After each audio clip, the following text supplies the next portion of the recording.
and I was racing my boat, and I won! Different ways, and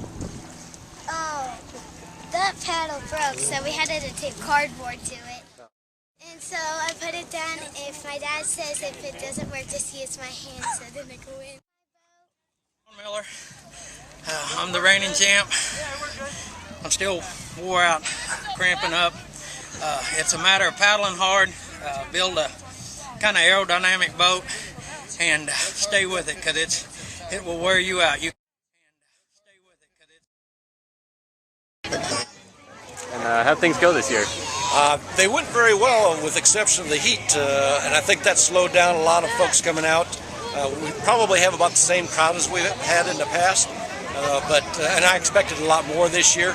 But with 104, 105, whatever it got to here, I have no idea. A lot of folks stayed home, and I can understand that. And how were the boats this year compared to last year?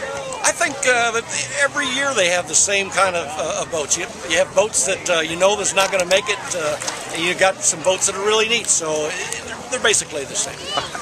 And anything else about the festival today? Oh no, we just had a fantastic time here. It was, it's getting better every year. There's no doubt about it. And what does it mean for Mannford as a city?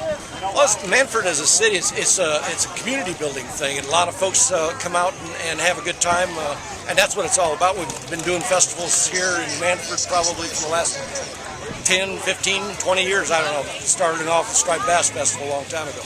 So this is just another event, and we're progressing, and cardboard boats seem like a good venue, and progressing, and